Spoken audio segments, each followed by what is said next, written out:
Jonathan Copel, and you're listening to Logic and Common Sense.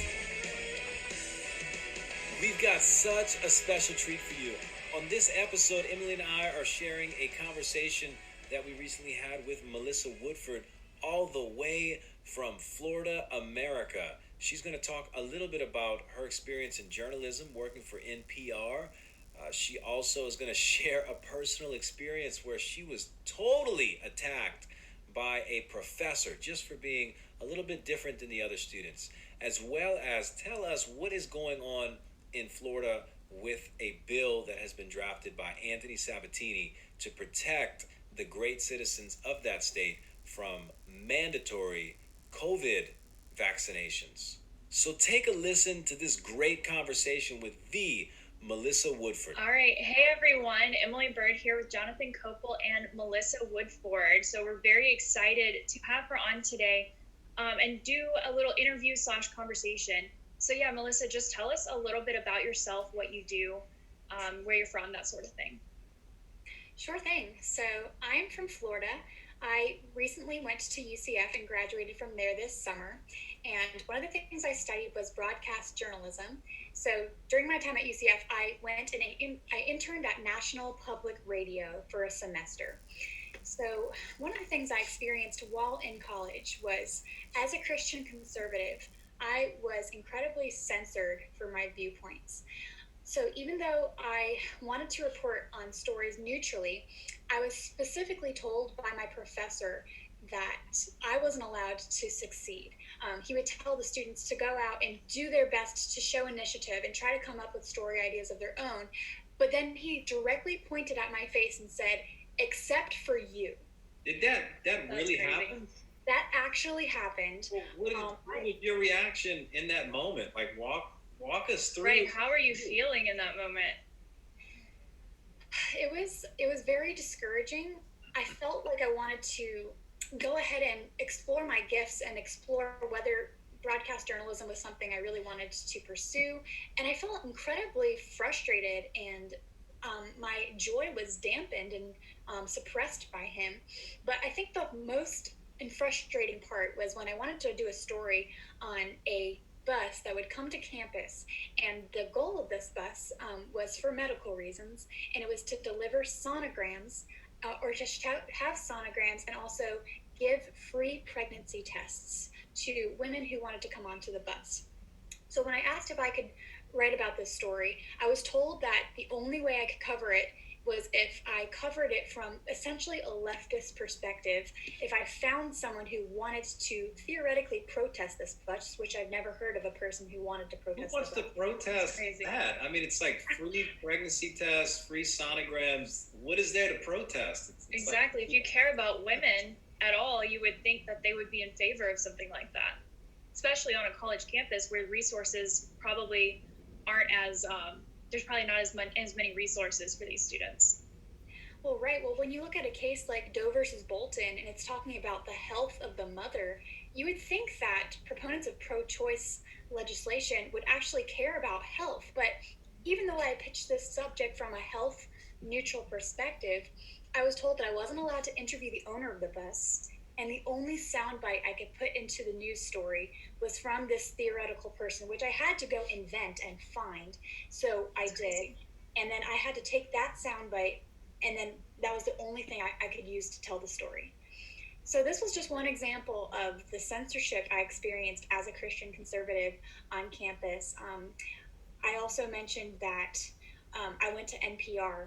Now at NPR, it wasn't quite as bad as in my liberal college, but I would also experience somewhat of discouragement on covering political stories, discouragement from covering stories that regarded President Donald Trump. And I felt like it was hard for me to express myself with my viewpoints, even though I am coming at it from a journalist's perspective where we're not to editorialize. I felt like I couldn't even talk about pitches to my news producers without feeling some kind of censorship just because they knew who I was. So regrettably, that is very much the state of journalism today. The lamestream media will not report on stories that need to be talked about. And no, they don't. They're terrible. And I think I always thought journalists were like these independent researchers going out, finding a story and making a news segment. And then here's my segment, let's play it, and they pick the best ones. From my understanding, because I've dealt with a few news reporters in the New Orleans area, they are literally at a phone call waiting to hear from the producer, and the producer's telling them what to produce, like what to report on. Even to the point where we're going to do a live interview, and it has nothing to do with what the journalist wants to ask me, or nothing to do with what the journalist might be thinking or whatever. He's got the phone or the earpiece, and it's 100% whatever the producer's saying to do. And the producer's not even around. They're just, they're in an office somewhere. So journalists really, like today's journalists, I don't know, are they even journalists anymore? Like, what is going on? Right. Do they have the freedom to educate the public at all at this point? All journalism is essentially advocacy journalism today. I heard that from a really respected mentor of mine. She is the communications director of a legal firm called Liberty Counsel. I really appreciate the media that they put out, just respecting First Amendment liberties. And she is one of my greatest mentors in terms of journalism. She says basically all journalism today is advocacy journalism. You have to admit that humans are flawed. They're going to have biases. If you can't acknowledge that because of the fall, men are always going to have flaws and biases, then that's going to affect your whole perspective on journalism. And we know as Christians that there's always going to be some type of bias, no matter how hard you try. So all journalism today has a slant. You just have to be willing to admit that.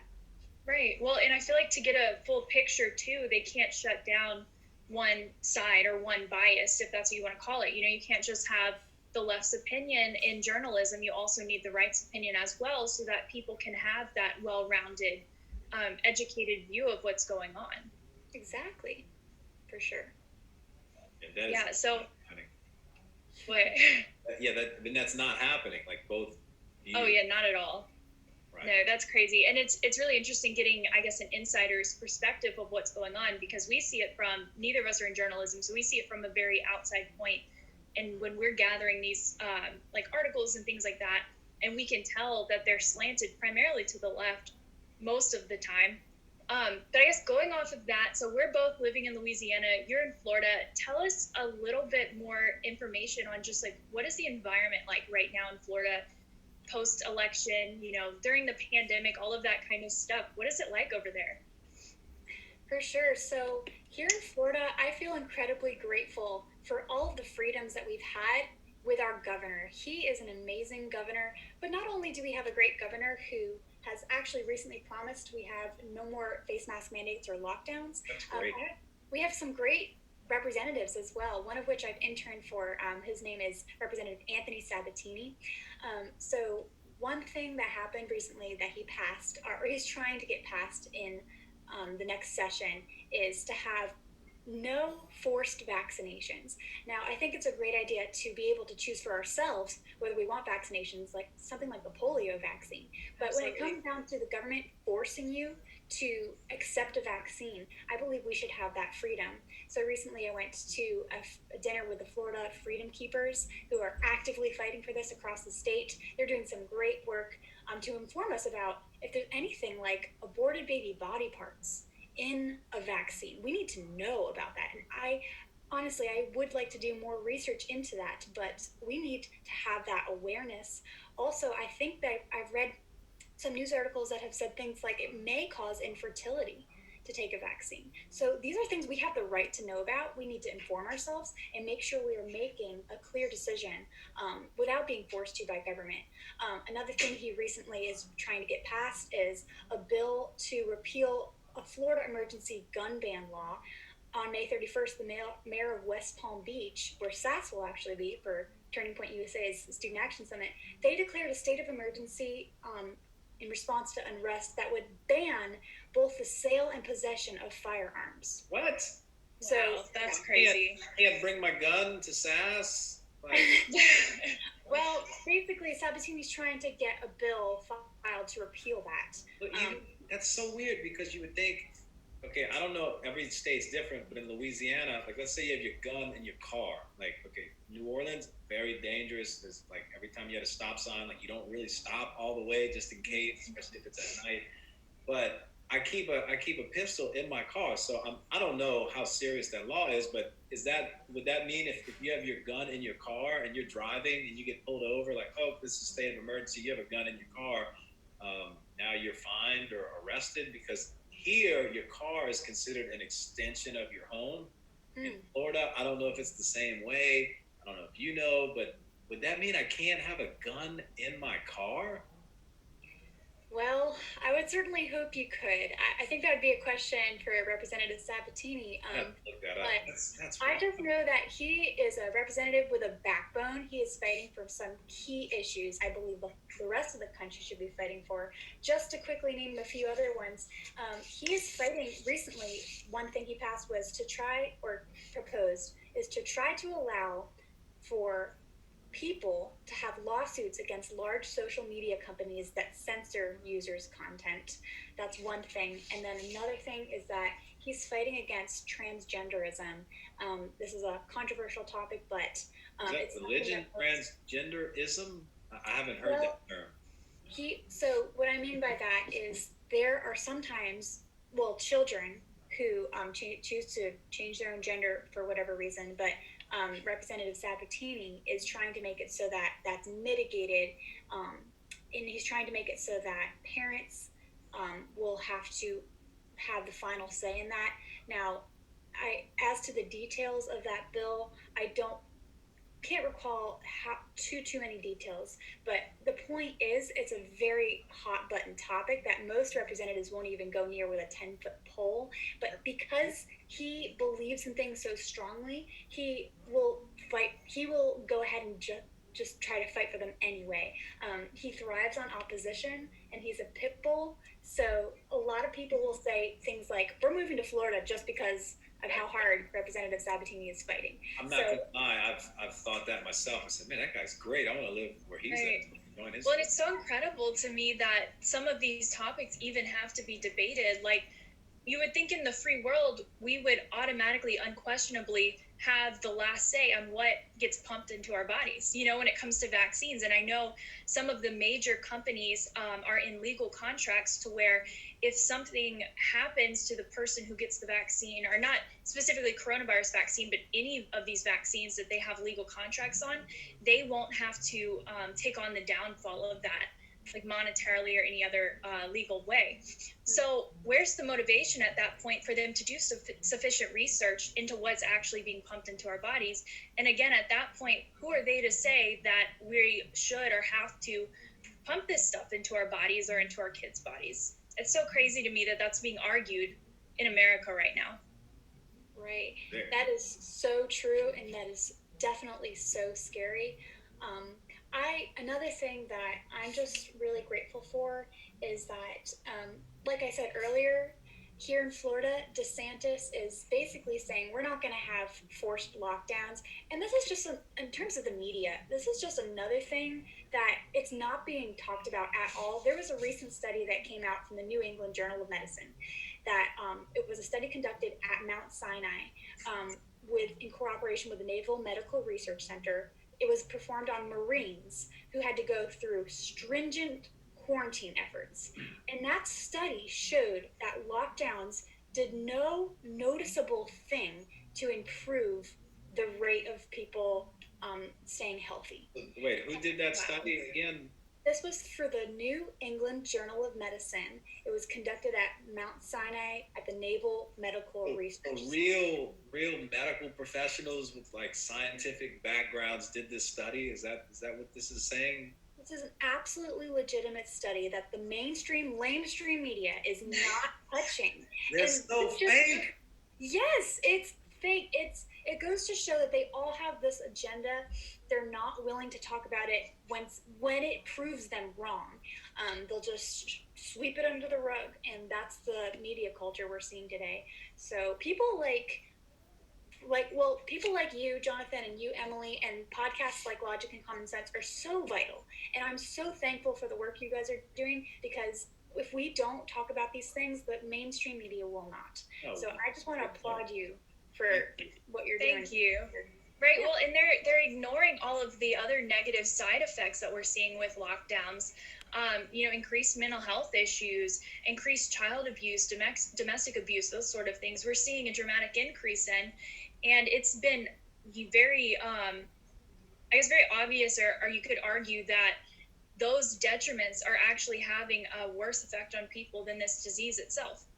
So it's just crazy that the journalists nowadays don't want to cover things like that, because it's affecting real people's lives, real American lives and families. So for sure.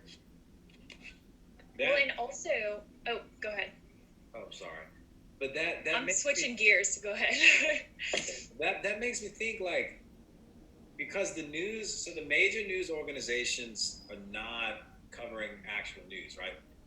Years and years ago, people would gather in like the town square, and there would be the town crier, like, "I've got the news. Here's the news," and people were actually out and about. They didn't have the internet, they didn't have Facebook and all the social media, and that's how they got like what's going on in the town, and people would talk, and there was interaction between people. Now we don't have any real interaction with like the masses outside of the internet. It's kind of scary, because think about it. Today's main source of communication with other people relies on the internet. It's not like it used to be, where there was 1,000 people walking outside. Well, maybe in New York you could still do this. I mean, get labeled a crazy person, but it's not like you're standing on the corner and telling people, "All right, here's what's going on in my city." That's not how. Without the internet, without Facebook, without Twitter, without all these big organizations, we don't get the news. So it's like we kind of have to start creating our own content and building a base, because if we don't, who's going to do it? Exactly. So switching gears just a tiny bit. So with Representative Sabatini, I hope I'm pronouncing his name right, there are a couple of former Florida representatives who are calling basically to get him out, to have him resign. Mostly because they don't want him involved in these coronavirus legislative talks that are about to start happening in Florida, that might be currently happening right now. Isn't that a slap in the face to Florida voters who have elected him into this position, and now they're saying, well, we don't want him in these talks, these legislative talks, so we need him to resign? I definitely agree with that. I think that, well, I know Representative Sabatini comes from Lake County, which is a specified area in Florida, but his viewpoints and his comments that he makes are completely valid, and he's completely allowed to make those viewpoints. They not only represent the great citizens of Lake County, but so many people across the state of Florida and across the entire nation. I know when I interned with him, people would call in from New York, from California, from North Carolina, just saying how much they agree with him. And those people who are calling for his resignation, I would argue, are doing so because they know he's right on a lot of these things, and he's stirring up this force within our country that wants to change the way that we're seeing things with this censorship. So I think that he completely deserves the right to his freedom of speech, and those who are trying to silence him just know that he's right, and they're just simply afraid. Absolutely. Thank you for that. Yeah, I know. Like you said, he's one of the few reps with a backbone, and I think they're afraid of that. Right. If you're afraid of free speech, it's probably because you know that the other side is right. The reason we have free speech is for the interchange of ideas, and we're trying to come to a knowledge of the truth, right? But if you're afraid of the truth, that only then is when you're going to want there to be no free speech, or there to be only one side, because that's your side, and you're not comfortable with anything other than the lies that you're choosing to believe. Right. Well, and as a country, how are we supposed to move forward when we have events like, the COVID pandemic and things like that? How can we actually figure out real solutions that have the least amount of detriment on people if we're not having that exchange of ideas? So it's very sad that nowadays within this country, people don't want to have that exchange. For sure. It is lamentable and very sad, but I will definitely say again, I'm so grateful for this podcast you guys are doing. I think Charlie Kirk put it well. Just be your own content creators. Everyone, if we all jumped on this bandwagon of making our own YouTube channels, making our own content, and we started putting that forward and encouraging people to look to that rather than the mainstream media, I think we would have more awareness of what's going on. We'd learn more about those New England Journal of Medicine studies that show that lockdowns don't work, and we'd be able to make better decisions about anything regarding COVID, be it vaccines or whatnot. And I think that going forward is probably one of the best things we can do to educate ourselves. Absolutely. Well, and the incredible thing is everyone has different things that they're interested in. So you're going to end up, when you have that free speech, you'll have those pockets of experts that could really dig into these different subjects. So it's so important. And I completely agree with you and Charlie on that point. When you go on and you be your original self and you talk about the things that you want to talk about, I mean, that's going to really create the most, I don't even know what to call it, like group of ideas where you can actually start moving forward and figuring out solutions to the different problems within this country. Yeah, and it takes in business, you get great thinkers together to brainstorm and to just literally throw out the wildest ideas to come up with solutions and proposals and ideas. And if that's not happening, you're not getting any good ideas. If there's no brainstorming with a diverse group of people, and by diversity, that's not a skin color issue, diversity, because you could have, I'm just going to use white colored skin people. You could have a white colored person from Australia, a white colored person from England, one from Canada. You could have one from Mexico, one from Brazil.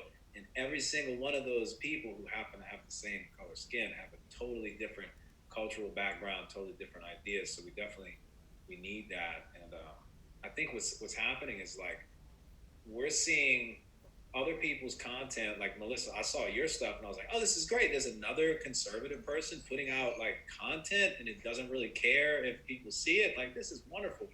And we started doing our podcast, and I think more people are probably going to start doing that. And then we get together like this and we're brainstorming and just chatting it up. It encourages me to like, oh yeah, let's keep talking about this relevant stuff. And I hope it encourages you too to keep making the videos you're making. It's pretty great. And we definitely, it's so needed. Well, thank you so much. And if I'm at liberty to do so, I would encourage your listeners to maybe also know that I have a YouTube channel too. It's called Conservative Shoutout. But yeah, that's sort of my way of hoping to try to get some of this truth out that I wasn't able to because I was suppressed in college and at NPR. But yeah, like you're saying, I think that pool of that, or that brainstorming ability, is taken away if you're not allowed to have that freedom of speech. So we really need to protect that. We need to protect our First Amendment here in America. Right. Yeah. Well, and I know you just dropped your YouTube, but your social medias as well. You might as well put that plug in. And if you have any, like, just last statement that you want to give to our listeners. Final words. Yeah, final words. What do you have for us? I think that's always a great last journalism question. Just always ask, what is your final words? Really, I think that I've said a lot of it already. I feel very blessed to have you guys on this form of this podcast. And I, again, would encourage people to create their own content. I know that in these times, the truth will prevail. It can be discouraging knowing that these upcoming months might not be what we'd hoped for in terms of a president, or it might not be what we hoped for in terms of freedom of speech. But I do believe the truth will prevail. I know that I'm a born-again Christian. I know that Christ is king. So that's where my hope ultimately lies. And whatever journalism outlet you listen to, the truth is absolute, and that is never going to change. So I place my hope in that, and that's what gets me through the day. That's what helps me get up every morning. So I don't exactly know where I'm going in terms of career, but I do know that that's where I place my hope. So that's what I would encourage your listeners to place their hope in as well. And again, I'm so grateful for you too, for the work that you're doing and trying to get that truth out. Oh, thanks. Yes, thank you so much. Yeah, that was great. So thank you again for coming on our show and kind of giving your perspective on what's going on in Florida. I know we have listeners from across the country. I just found that out like yesterday. I was very excited. We hope that you've enjoyed this episode of Logic and Common Sense. In the description, I have some links that you can use to get connected to Melissa and what she's doing. She has some fantastic content on the web. Make sure you check it out. And don't forget to follow, subscribe, like, share, get the word out about logic and common sense. Take care, guys.